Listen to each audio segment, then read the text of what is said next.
Hello नमस्कार दोस्तों, स्वागत है आप सबका एडिटोरियल अड्डा में। एक बार फिर से नए एपिसोड में हम लोग मिल रहे हैं। आज के इस नए एपिसोड में हमने जिस टॉपिक को शामिल किया है वो है भारत का संविधान। इसका पार्ट 1 हम आज आपके बीच लाए हैं। इसमें सभी क्वेश्चन क्राउन और लुसेंट से कवर कर लिया गया है और साथ ही जिस टॉपिक को हम लोग यहाँ पर कवर करेंगे उसमें जैसे भारतीय संविधान की जो ऐतिहासिक पृष्ठभूमि है, प्रस्तावना है, मौलिक अधिकार हैं, मौलिक कर्तव्य हैं, संविधान के जो भाग हैं और साथ ही साथ जो अनुसूचियों का जो जिक्र किया गया है उसमें जो जो प्रावधान किए गए हैं तो उनसे महत्वपूर्ण क्वेश्चन बनते हैं जो अक्सर एग्जाम में पूछे भी जाते हैं। तो पेज नंबर यहाँ 232 से लेकर 248 के बीच में क्राउन की बुक में दी गई थी। इसी को हमने लुसेंट से भी कवर किया है और मैं कहूँगा बहुत अच्छे क्वेश्चन बने हैं। आप एक बार देखें तो आपको समझ में आएगा कि कितने इंपॉर्टेंट क्वेश्चन आपको मिलेंगे यहाँ पर। तो वीडियो थोड़ा लंबा होगा, यहाँ पर मैं कह देना चाहता हूँ, चूँकि हर एक क्वेश्चन को मैं एक्सप्लेन करता हुआ चलूँगा, क्योंकि बहुत बच्चों का एक सुझाव था कि कुछ सब्जेक्टिव करते हुए चलें। तो सब्जेक्टिव करने का समय तो अभी रह नहीं गया है। अभी जितने ज़्यादा से ज़्यादा क्वेश्चन हम आपके लिए लाएँ वो ज़्यादा बेहतर होगा। तो बस हम एक्सप्लेन करते हुए चलेंगे, उसी में आपको सब्जेक्टिव भी क्लियर होता रहेगा। चलिए पहला क्वेश्चन देखते हैं। पहला प्रश्न है, 1773 ईस्वी के रेगुलेटिंग एक्ट की निम्नलिखित में क्या विशेषता थी? यहाँ सही जवाब हो जाएगा दोस्तों ऑप्शन डी। अगर रेगुलेटिंग एक्ट के बारे में बात की जाए तो उस समय जो तत्कालीन ब्रिटिश प्रधानमंत्री थे लॉर्ड नॉर्थब्रुक, तो उन्होंने एक गोपनीय कमेटी बनाई थी और उस कमेटी के सिफारिश पर ही इस एक्ट को पारित किया गया जो 1773 का रेगुलेटिंग एक्ट कहलाया। और इसका मुख्य उद्देश्य था कंपनी में जो व्याप्त भ्रष्टाचार था और कुशासन उसको दूर करना था। तो 1773 ईस्वी के जो कुछ अन्य प्रावधान थे, जैसे मद्रास एवं बम्बई प्रेसिडेंसी को कलकत्ता प्रेसिडेंसी के अधीन कर दिया गया, साथ ही कलकत्ता के गवर्नर को गवर्नर जनरल कहा जाने लगा और साथ ही साथ कंपनी तथा उससे जुड़े मामले जो भी थे उसकी सुनवाई के लिए कलकत्ता में एक उच्च न्यायालय का गठन भी कर दिया गया। तो ये कुछ मुख्य प्रावधान थे जो 1773 ईस्वी के रेगुलेटिंग एक्ट में किए गए थे। चलिए दूसरा क्वेश्चन देखते हैं। दूसरा प्रश्न है, रेगुलेटिंग एक्ट के प्रावधानों के अनुसार 1774 ईस्वी में कलकत्ता में स्थापित उच्च न्यायालय के मुख्य न्यायाधीश कौन थे? सही जवाब है दोस्तों एलिजा इम्पे। साथ ही साथ अन्य नाम जो आप देख रहे हैं, चैम्बर्स, लिमिंस्टर और हाइड, ये अन्य 3 सदस्य थे जो कलकत्ता उच्च न्यायालय में कार्यरत थे। नेक्स्ट क्वेश्चन देखते हैं। तीसरा प्रश्न है, निम्नलिखित किस एक्ट के द्वारा कोलकाता की सरकार को बंगाल, बिहार और उड़ीसा के लिए भी विधि बनाने का प्राधिकार प्रदान किया गया? यहाँ सही जवाब हो जाएगा option A, act of settlement 1781 ईस्वी। ये एक तरह का रेगुलेटिंग एक्ट की जो कमियाँ थी उसको दूर करने के लिए ये लाया गया था। नेक्स्ट क्वेश्चन देखते हैं। 1813 ईस्वी के चार्टर अधिनियम में निम्नलिखित क्या प्रावधान किए गए थे? सही जवाब है उपरोक्त सभी।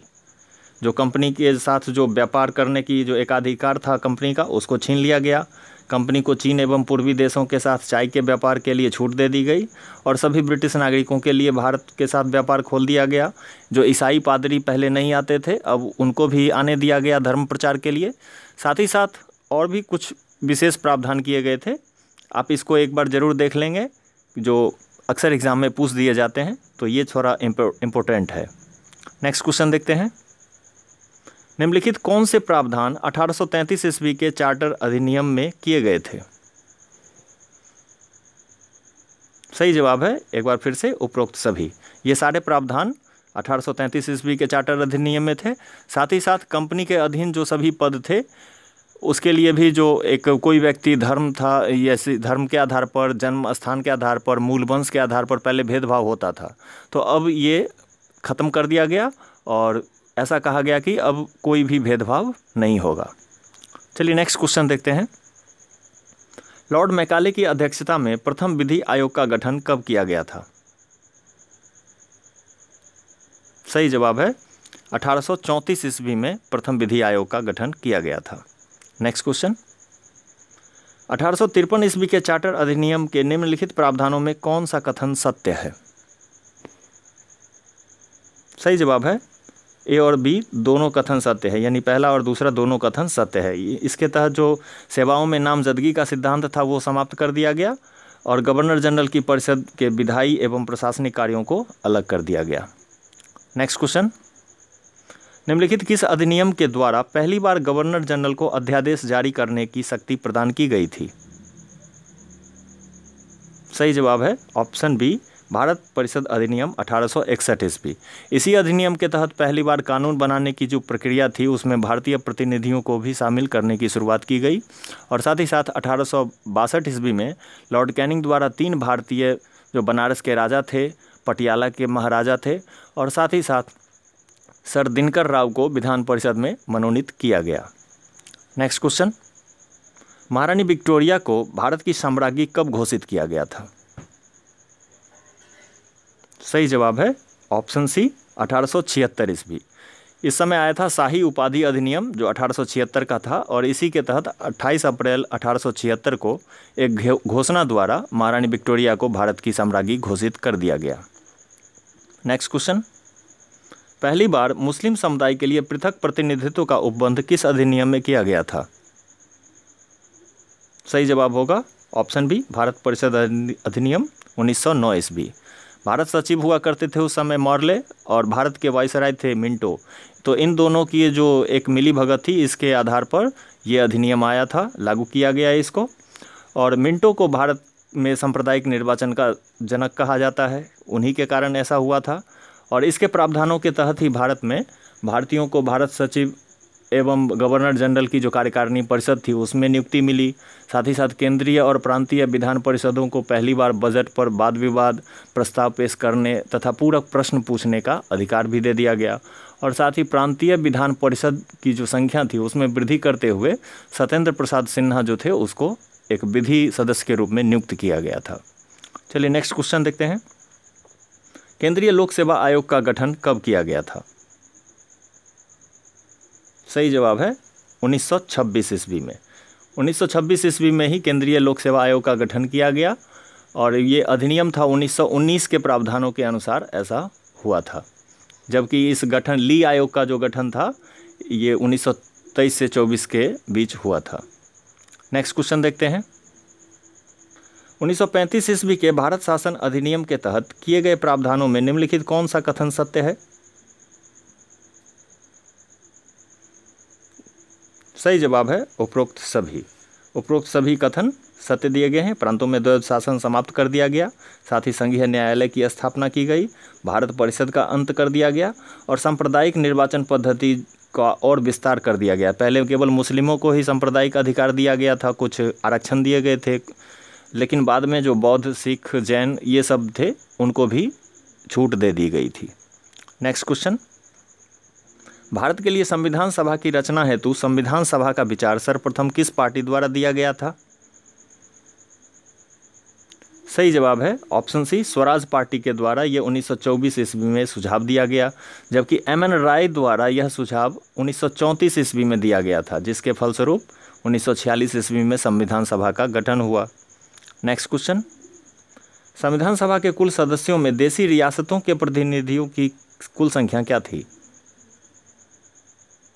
सही जवाब है 93 थी, जबकि कुल सदस्य हुआ करते थे 389, जिसमें ब्रिटिश प्रांत से 292 थे और साथ ही साथ चीफ कमिश्नर क्षेत्र से 4 थे।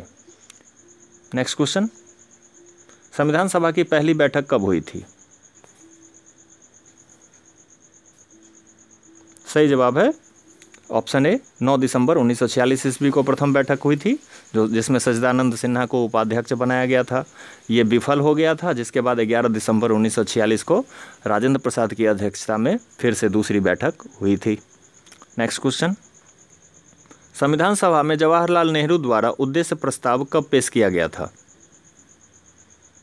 यहाँ सही जवाब हो जाएगा ऑप्शन डी, 13 दिसंबर 1946 ईस्वी को उद्देश्य प्रस्ताव पेश किया गया था। नेक्स्ट, निम्न में से संविधान सभा के संवैधानिक सलाहकार कौन नियुक्त किए गए थे? यहाँ सही जवाब हो जाएगा बी.एन. राव। बी.एन. राव को संवैधानिक सलाहकार बनाया गया था, जबकि एच.सी. मुखर्जी को उपाध्यक्ष बनाया गया था। नेक्स्ट क्वेश्चन, संविधान सभा में महिला सदस्यों की कुल संख्या कितनी थी? यहाँ सही होगा ऑप्शन बी, 15 थे। आप इसको एक बार चेक कर लेंगे, चूँकि ये लूसेंट की बुक में दी गई है एक ग्राफ में, तो आप उसको एक बार देख लेंगे। अक्सर एग्जाम में आ जाते हैं, कौन सदस्य थे कौन सदस्य नहीं थे। चलिए नेक्स्ट क्वेश्चन देखते हैं। निम्नलिखित में कौन प्रारूप समिति के सदस्य नहीं थे? सही जवाब है ऑप्शन ए BN राव जो थे ये सलाहकार परिषद में थे, जबकि ये प्रारूप समिति में नहीं थे। नेक्स्ट क्वेश्चन, भारतीय संविधान के निर्माण में कुल कितना समय लगा था? यहाँ सही जवाब हो जाएगा 2 वर्ष 11 माह 18 दिन। साथ ही साथ एक आंकड़ा और है, कितने पैसे लगे थे, तो उसको भी आप एक बार चेक कर लीजिएगा, लगभग 60 लाख के करीब लगा था। नेक्स्ट क्वेश्चन देखते हैं। संविधान सभा की अंतिम बैठक कब हुई थी?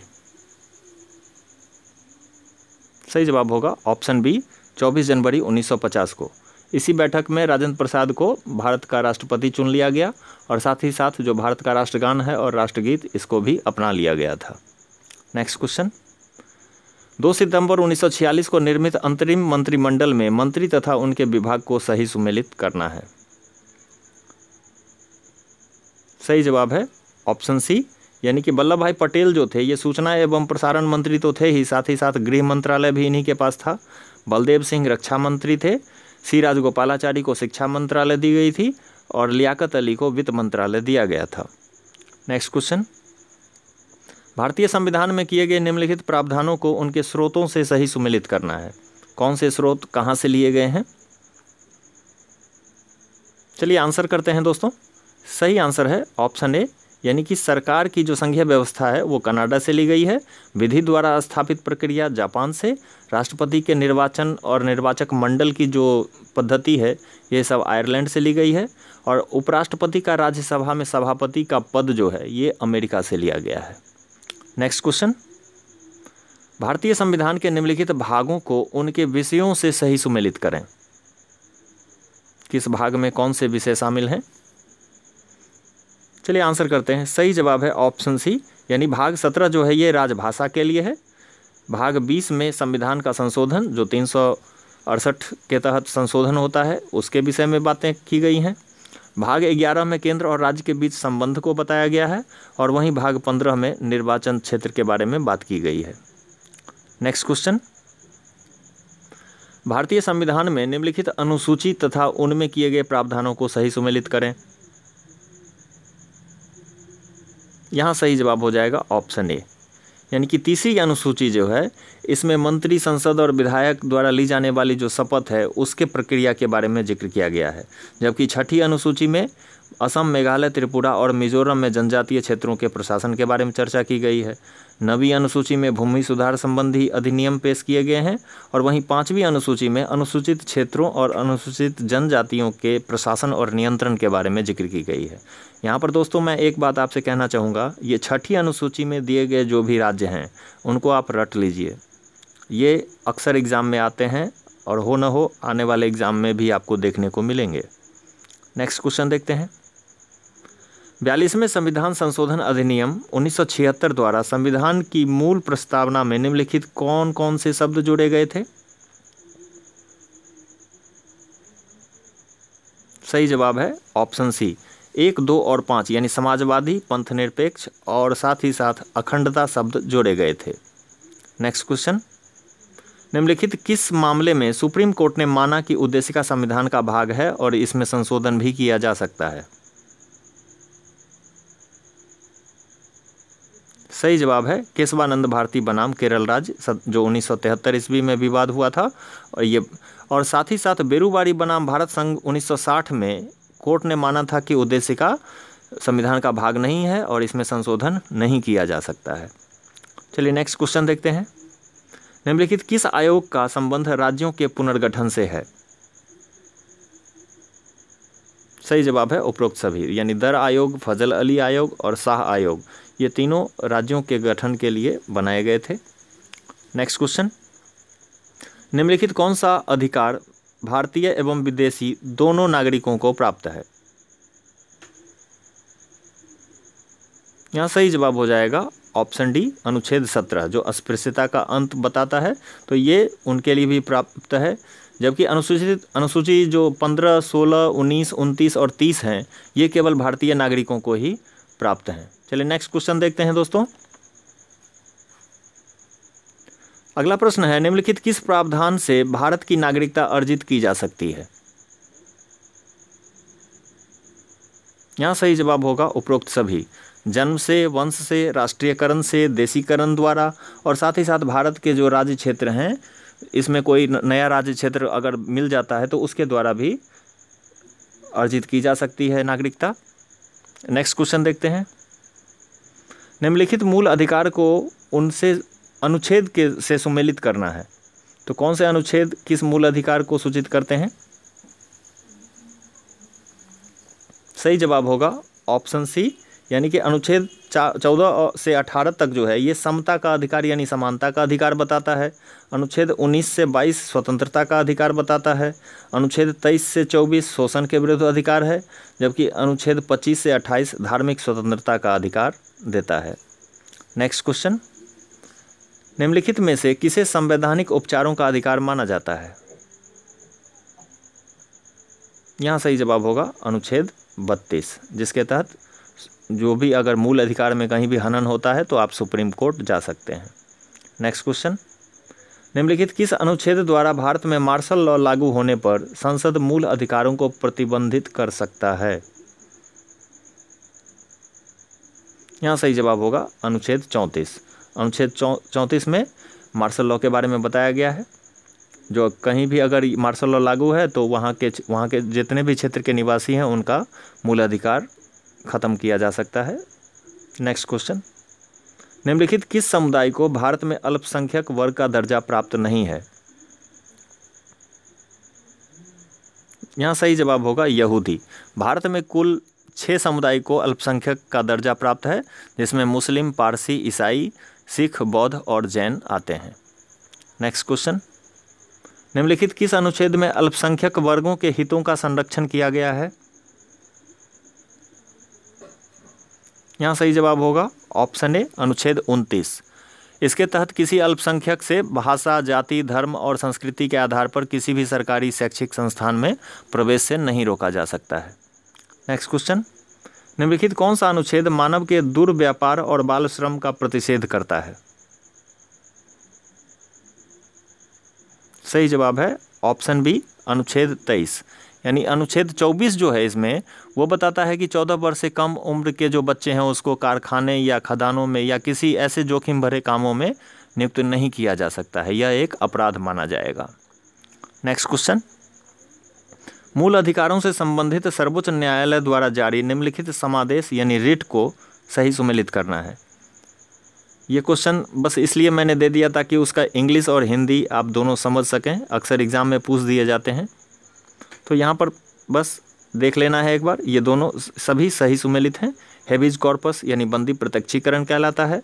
मैंडमस परमादेश, प्रोहिबिशन प्रतिषेध लेख, कार्टियोररी जो उत्प्रेषण को बताता है, और जबकि क्वी वारंटो जो है ये अधिकार परीक्षा लेख को बताता है।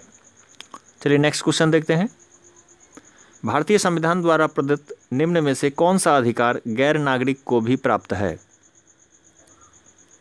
यहाँ सही जवाब हो जाएगा ऑप्शन डी संवैधानिक निराकरण का अधिकार, यानी कोई विदेशी भी है तो उसको भी ये हक है कि वो सही सलामत यहाँ रह सके, और अगर मूल अधिकार में कहीं कोई दिक्कत आती है तो वो सुप्रीम कोर्ट या हाई कोर्ट वहाँ जा सकता है।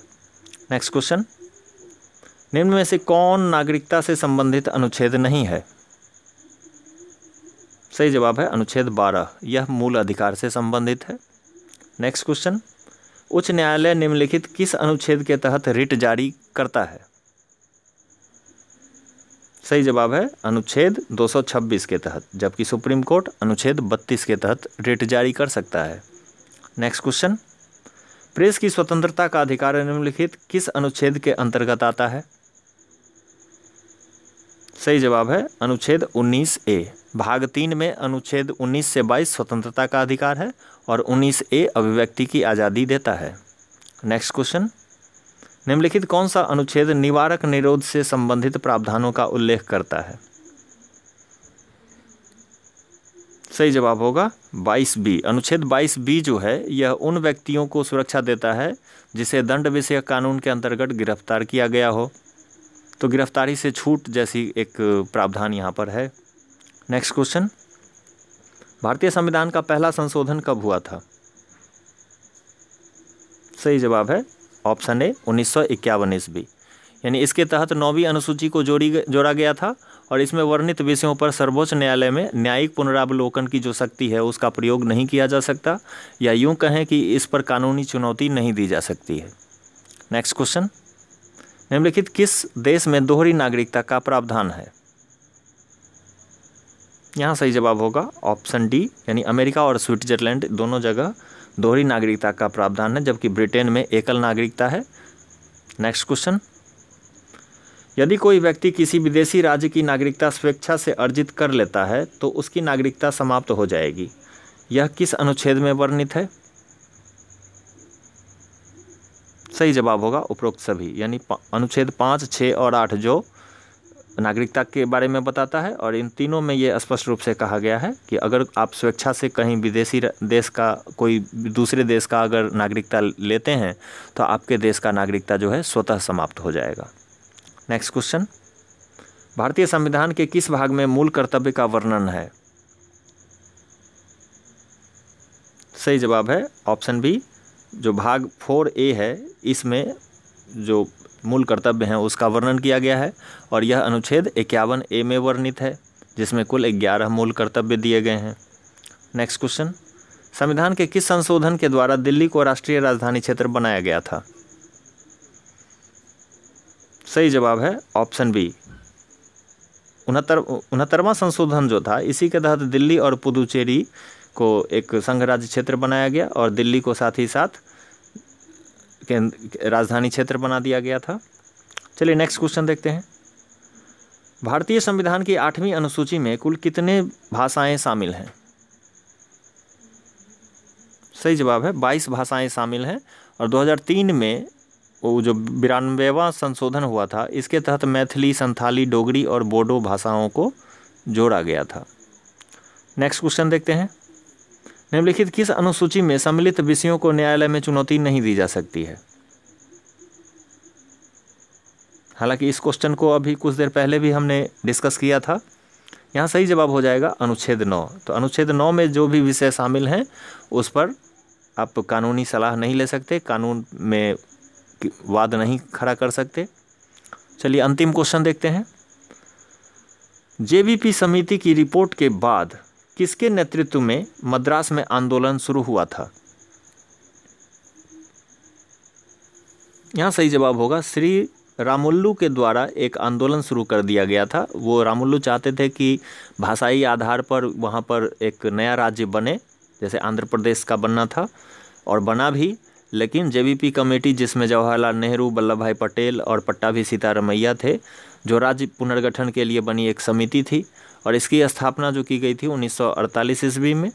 लेकिन अप्रैल 1949 में जब इन्होंने अपनी रिपोर्ट सबमिट की तो इन्होंने भाषाई आधार पर राज्य पुनर्गठन को अस्वीकार कर दिया था। तो इसी सिलसिले में ये एक मामला हुआ था जिसमें रामुल्लू की मृत्यु भी हो गई थी बाद में। तो दोस्तों यहाँ पर हमारा ये एपिसोड समाप्त होता है। उम्मीद करते हैं कि आपको ये एपिसोड अच्छा लगा होगा। तो नेक्स्ट एपिसोड हमारा आएगा भारत का संविधान भाग 2 लाएंगे, जिसमें हम कोशिश करेंगे कि बहुत सारे टॉपिक को शामिल किया जाए इसमें, और बहुत अच्छे अच्छे क्वेश्चन एक बार फिर से आपको देखने को मिलेंगे। तो चलिए मिलते हैं कल फिर से, तब तक के लिए नमस्कार।